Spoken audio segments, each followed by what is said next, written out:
Hi hello welcome back to our channel.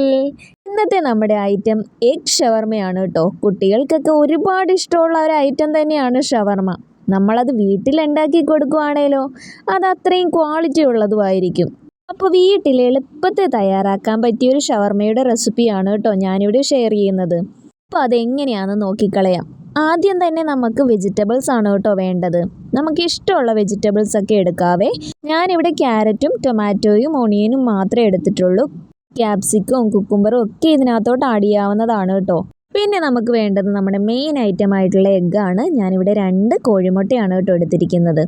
ആ 2 കോഴിമുട്ടയും ഒരു ബൗളിലേക്ക് പൊട്ടിച്ചൊഴിക്കുന്നുണ്ട്, നന്നായിട്ട് മിക്സ് ചെയ്ത് കൊടുക്കുന്നുണ്ട്. പിന്നെ ആവശ്യത്തിന് ഉപ്പും കുരുമുളക് പൊടിയും കൂടി ഇട്ട് ഒന്ന് ബീറ്റ് ചെയ്തെടുക്കുന്നുണ്ട്. ഇനി നമ്മുടെ വെജിറ്റബിൾ മിക്സിംഗ് ആണ്.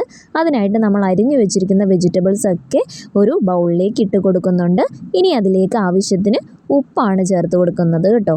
അങ്ങനെ ഉപ്പ് ചേർത്ത ശേഷം നമ്മൾ കുരുമുളക് പൊടി ആഡ് ചെയ്ത് കൊടുക്കുന്നുണ്ട്. പിന്നെ നമുക്ക് വേണ്ടത് മയോണൈസ് ആണ് കേട്ടോ. മയോണൈസിൻ്റെ റെസിപ്പി ഞാൻ ഉടനെ ഇടാം കേട്ടോ. ഇനി അത് നന്നായിട്ടൊന്ന് മിക്സ് ചെയ്തെടുക്കാവേ. പിന്നീട് കുറച്ച് കറിവേപ്പിലയോ അല്ലെങ്കിൽ മല്ലിയിലയോ ഉണ്ടെങ്കിൽ ചേർത്ത് കൊടുത്ത് ഒന്ന് മിക്സ് ചെയ്തെടുക്കുന്നുണ്ട്. ഇനി നമ്മുടെ ആ ഒരു എഗ്ഗ് ഒന്ന് ഫ്രൈ ചെയ്തെടുക്കുകയാണ് കേട്ടോ വേണ്ടത്. അതിനായിട്ട് ഒരു പാൻ വെച്ച് കൊടുക്കുന്നുണ്ട്. അതിലേക്ക് വെളിച്ചെണ്ണ ഒഴിച്ചു കൊടുക്കുന്നുണ്ട്. പിന്നെ നമ്മൾ ആ ബ്ലെൻഡ് ചെയ്ത് വെച്ചിരിക്കുന്ന ആ ഒരു മുട്ടയും കൂടി ഇട്ടൊന്ന് ചിക്കി എടുക്കുന്നുണ്ട് കേട്ടോ. നല്ലതുപോലെ ഒന്ന് ഫ്രൈ ആയിട്ട് കിട്ടുമ്പോഴേക്കും അതിലേക്ക് 1 ടീസ്പൂൺ കുരുമുളക് പൊടിയും 1 ടീസ്പൂൺ ഗരം മസാലയും കൂടി ചേർത്ത ശേഷം മാറ്റി വെക്കാവേ. ഇനി നമ്മുടെ ഫൈനൽ സ്റ്റെപ്പായിട്ടുള്ള ഷവർമ മേക്കിംഗ് ആണ് കേട്ടോ. അപ്പോൾ അതിനായിട്ട് നമ്മളിവിടെ ഒരു കുബൂസാണ് കേട്ടോ എടുത്തിരിക്കുന്നത്. കുബൂസിൻ്റെ റെസിപ്പിയും നമ്മൾ ഉടനെ ഇടുന്നതായിരിക്കും കേട്ടോ. ഇനി കുബൂസിന് മുകളിലായിട്ട് നമ്മൾ ഫസ്റ്റ് ലെയറായിട്ട് കൊടുക്കുന്നത് ടൊമാറ്റോ സോസാണ്. അപ്പോൾ അതൊന്ന് നന്നായിട്ട് സ്പ്രെഡ് ചെയ്ത് കൊടുക്കുന്നുണ്ട്. അതിനുശേഷം മയോണൈസ് ഒഴിച്ച് കൊടുക്കുന്നുണ്ട്. ഇനി അത് നന്നായിട്ടൊന്ന് സ്പ്രെഡ് ചെയ്ത ശേഷം നമ്മൾ ആ മിക്സ് ചെയ്ത് വെച്ചിരിക്കുന്ന വെജിറ്റബിൾസും ഇതിന് മുകളിലായിട്ടൊന്ന് വെച്ച് കൊടുക്കുന്നുണ്ട്.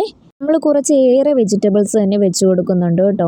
ഇനി അതിന് മുകളിലേക്ക് നമ്മൾ ആ ഫ്രൈ ചെയ്ത് വെച്ചിരിക്കുന്ന മുട്ടയാണ് കേട്ടോ വെച്ച് കൊടുക്കുന്നത്. അതും കുറച്ച് കൂടുതലായിട്ട് വെച്ച് കൊടുക്കുന്നുണ്ട്. പിന്നെ നമ്മൾ അതിന് മുകളിലായിട്ട് കുറച്ച് മയോണൈസും കൂടി ഒഴിച്ച് കൊടുക്കുന്നുണ്ട് കേട്ടോ. അപ്പം നമ്മുടെ ഷവർമ നല്ല ജ്യൂസി ആയിട്ട് തന്നെ കിട്ടും കേട്ടോ. ഒരുപാട് ഫില്ലിങ്സ് ഒക്കെ വെച്ച് കൊടുക്കുന്നത് കൊണ്ട് നമ്മൾ ഈ ഒരു ഷവർമ ഫോൾഡ് ചെയ്തെടുക്കുന്നില്ല കേട്ടോ. ഇതുപോലെ തന്നെയാണ് സെർവ് ചെയ്യുന്നത്. അപ്പോൾ നമ്മുടെ സിമ്പിൾ എഗ് ഷവർമ ഇവിടെ റെഡി ആയിട്ടുണ്ട് കേട്ടോ. എല്ലാവരും ഇതൊന്ന് വീട്ടിലൊന്ന് ട്രൈ ചെയ്ത് നോക്കണേ. കുട്ടികൾക്കൊക്കെ എപ്പോഴും പുറത്തുനിന്ന് മേടിച്ചു കൊടുക്കാതെ ഇടയ്ക്കൊക്കെ ഇതുപോലെയുള്ള സിമ്പിൾ ട്രിക്കൊക്കെ ചെയ്ത് കുട്ടികളെ ഒന്ന് സർപ്രൈസ് ചെയ്യാനായിട്ട് മറക്കല്ലേ. ഈ ഒരു സിമ്പിൾ റെസിപ്പി നിങ്ങൾക്ക് ഇഷ്ടമായെന്ന് കരുതുന്നു. ഇഷ്ടമായെങ്കിൽ ലൈക്ക് ചെയ്യാനും ഷെയർ ചെയ്യാനും ഇതുപോലെയുള്ള സിമ്പിൾ ആൻഡ് ഈസി റെസിപ്പീസിനായി എൻ്റെ ചാനൽ ഒന്ന് സബ്സ്ക്രൈബ് ചെയ്ത് സപ്പോർട്ട് ചെയ്യാൻ മറക്കല്ലേ. Thank you for watching. By.